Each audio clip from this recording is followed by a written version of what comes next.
यदृच्छया चोपपन्नम् स्वर्गद्वारमपावृतम् सुखिनः क्षत्रियाः पार्थ लभन्ते युद्धमीदृशम्। पार्थिव शरीर को ही रथ बनाकर अचूक लक्ष्य वेदी अर्जुन स्वतः प्राप्त स्वर्ग के खुले हुए द्वार रूपी इस युद्ध को भाग्यवान क्षत्रिय ही प्राप्त करते हैं। क्षत्रिय श्रेणी के साधक में तीनों गुणों को काट देने की क्षमता रहती है। उसके लिए स्वर्ग का द्वार खुला है, क्योंकि उसमें दैवी संपद पूर्णता अर्जित रहती है। स्वर्ग में विचरने की उसमें क्षमता रहती है। यही खुला हुआ स्वर्ग का द्वार है। क्षेत्र क्षेत्रज्ञ के इस युद्ध को भाग्यवान क्षत्रिय ही पाते हैं, क्योंकि उनमें ही संघर्ष की क्षमता है। दुनिया में लड़ाइयां होती हैं, विश्व सिमट कर लड़ता है, प्रत्येक जाति लड़ती है, किंतु शाश्वत विजय जीतने वाले को भी नहीं मिलती। ये तो बदले हैं। जो जिसको जितना दबाता है, कालांतर में उसे भी उतना ही दबना पड़ता है। ये कैसी विजय है जिसमें इंद्रियों को सुखाने वाला शोक बना ही रहता है, अंत में शरीर भी नष्ट हो जाता है। वास्तविक संघर्ष तो क्षेत्र और क्षेत्रज्ञ का है, जिसमें एक बार विजय हो जाने पर प्रकृति का सदा के लिए निरोध और परम पुरुष परमात्मा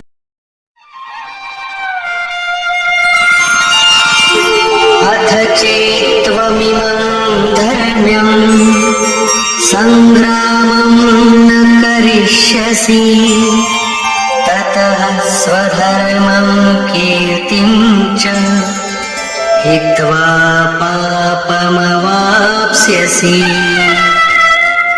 और यदि तू इस धर्मयुक्त संग्राम अर्थात शाश्वत सनातन परम धर्म परमात्मा में प्रवेश दिलाने वाला धर्म युद्ध नहीं करेगा, तो स्वधर्म अर्थात स्वभाव से उत्पन्न संघर्ष करने की क्षमता, क्रिया में प्रवृत्त होने की क्षमता को खोकर पाप अर्थात आवागमन और अपकीर्ति को प्राप्त होगा। अपकीर्ति पर प्रकाश डालते हैं। अकीर्तिं चापि भूतानि कथयिष्यन्ति ते व्ययाम् सम्भावितस्य चाकीर्तिः मरणादतिरिच्यते। सब लोग बहुत काल तक तेरी अपकीर्ति का कथन करेंगे।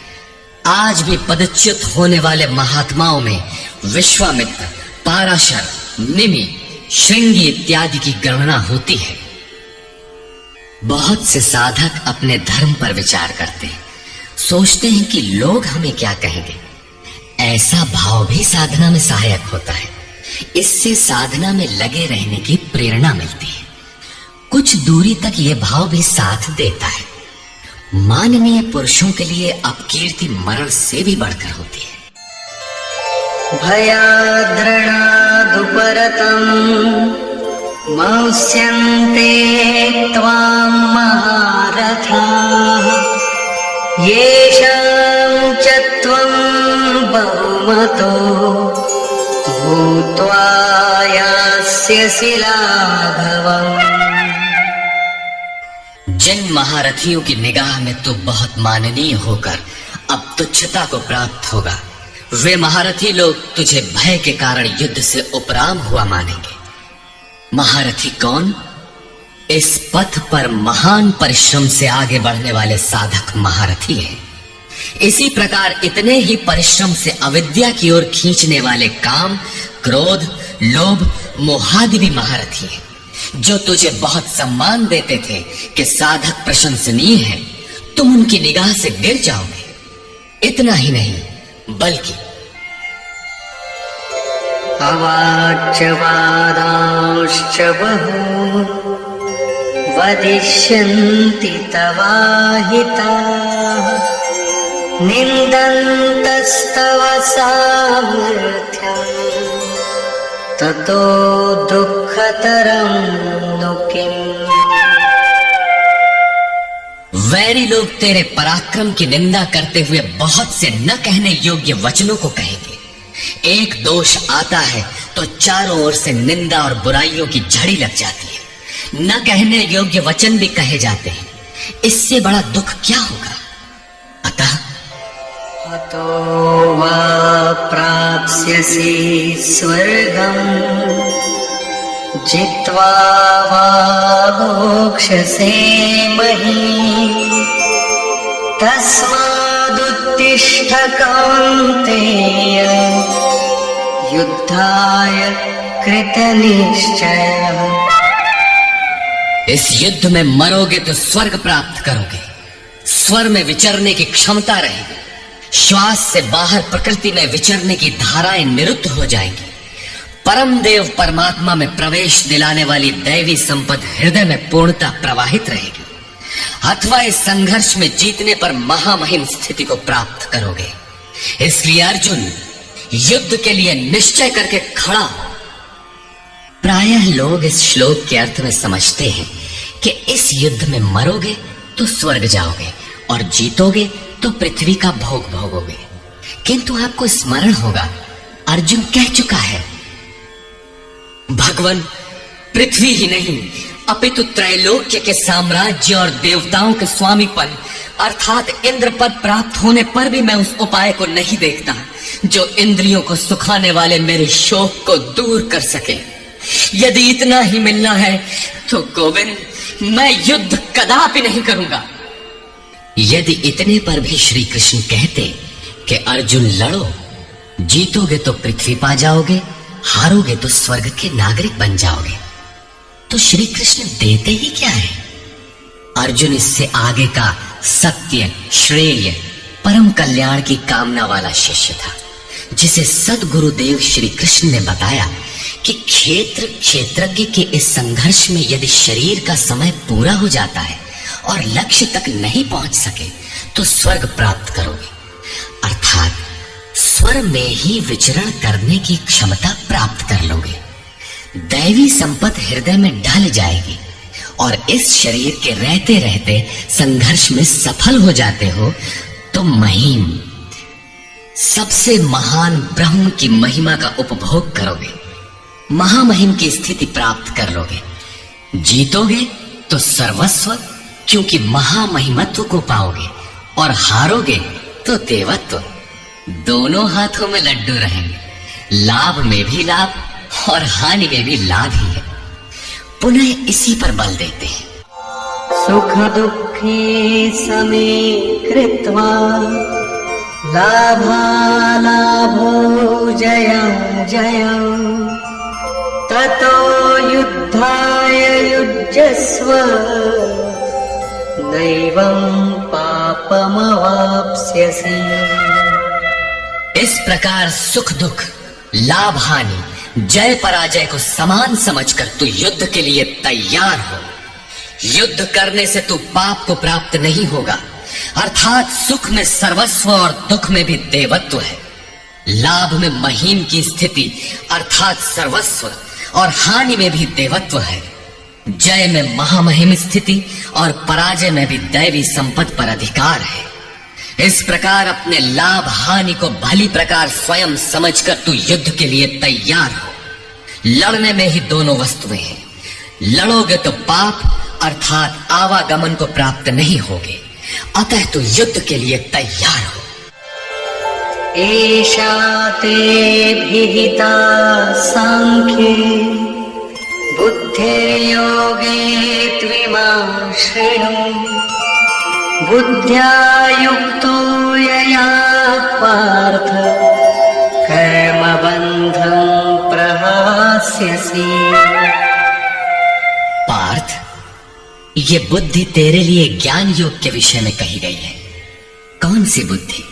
यही कि युद्ध कर। ज्ञान योग में इतना ही है कि अपनी हस्ती को देखकर लाभ हानि का भली प्रकार विचार करके कि जीतेंगे तो महामहिम स्थिति और हारेंगे तो देवत्व। जय में सर्वस्व और पराजय में भी देवत्व। दोनों तरह लाभ है। युद्ध नहीं करेंगे तो सभी हमें बुरा कहेंगे, भय से उपराम हुआ मानेंगे, अपकीर्ति होगी। इस प्रकार अपने अस्तित्व को सामने रखकर स्वयं विचार कर युद्ध में अग्रसर होना ही ज्ञान योग है। प्रायः लोगों में भ्रांति है कि ज्ञान मार्ग में कर्म युद्ध नहीं करना पड़ता। वे कहते हैं कि ज्ञान मार्ग में कर्म नहीं है। मैं तो शुद्ध हूं, बुद्ध हूं, चैतन्य हूं, अहम ब्रह्मास्मि। गुण ही गुण में बरतते हैं, ऐसा मानकर हाथ पर हाथ रखकर बैठ जाते हैं। योगेश्वर श्री कृष्ण के अनुसार यह ज्ञान योग नहीं है। ज्ञान योग में भी वही कर्म करना है जो निष्काम कर्म योग में किया जाता है। दोनों में केवल बुद्धि का, दृष्टिकोण का अंतर है।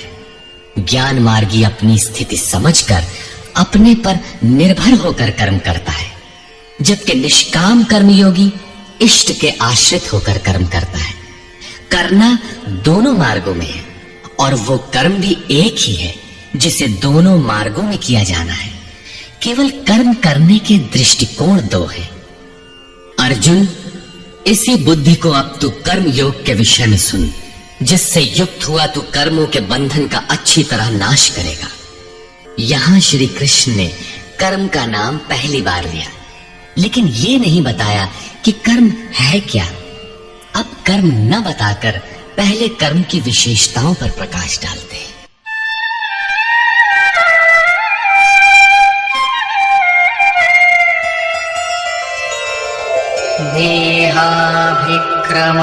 देहाभिक्रमनाशोऽस्ति प्रत्यवायो न विद्यते स्वल्पमप्यस्य धर्मस्य त्रायते महतो भयात्। इस निष्काम कर्म योग में आरंभ का अर्थात बीज का नाश नहीं होता, सीमित फल रूपी दोष नहीं है। इसलिए इस निष्काम कर्म का, इस कर्म से संपादित धर्म का थोड़ा भी साधन जन्म मृत्यु रूपी महान भय से उद्धार कर देता है। आप इस कर्म को समझें और उस पर 2 कदम चल भर दें, जो सदगृहस्थ आश्रम में रहकर ही चला जा सकता है। साधक तो चलते ही है। बीज भर डाल दें तो अर्जुन, बीज का नाश नहीं होता। प्रकृति में कोई क्षमता नहीं, ऐसा कोई अस्त्र नहीं कि उस सत्य को मिटा दे। प्रकृति केवल आवरण डाल सकती है, कुछ देर कर सकती है, किंतु साधन के आरंभ को मिटा नहीं सकती। आगे श्री कृष्ण ने बताया कि सभी पापियों से भी बड़ा पापी ही क्यों न हो, ज्ञान रूपी नौका द्वारा निसंदेह पार हो जाएगा। ठीक उसी बात को यहां कहते हैं कि अर्जुन, निष्काम कर्म योग का बीजारोपण भर कर दें तो उस बीज का कभी नाश नहीं होता। विपरीत फल रूपी दोष भी इसमें नहीं होता कि आपको स्वर्ग, रिद्धियों या सिद्धियों तक पहुंचाकर छोड़ दे। आप ये साधन भले छोड़ दें, किंतु यह साधन आपका उद्धार करके ही छोड़ेगा। इस निष्काम कर्मयोग का थोड़ा सा भी साधन जन्म मृत्यु के महान भय से उद्धार कर देता है। अनेक जन्म संसिद्धस्ततो याति पराम गतिम। कर्म का यह बीजारोपण अनेक जन्म के पश्चात वहीं खड़ा कर देगा जहां परम धाम है, परम गति है।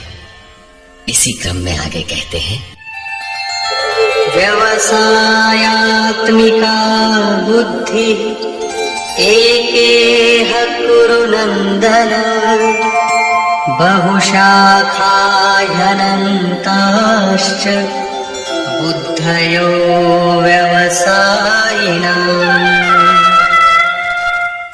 अर्जुन, इस निष्काम कर्म योग में क्रियात्मक बुद्धि एक ही है, क्रिया एक है और परिणाम एक ही है। आत्मिक संपत्ति ही स्थिर संपत्ति है। इस संपत्ति को प्रकृति के द्वंद्व में शनैः शनैः अर्जित करना व्यवसाय है। ये व्यवसाय अथवा निश्चयात्मक क्रिया भी एक ही है। तब तो जो लोग बहुत सी क्रियाएं बताते हैं, क्या वे भजन नहीं करते? श्री कृष्ण कहते हैं, हाँ, वे भजन नहीं करते। उन पुरुषों की बुद्धि अनंत शाखाओं वाली होती है, इसलिए अनंत क्रियाओं का विस्तार कर लेते हैं।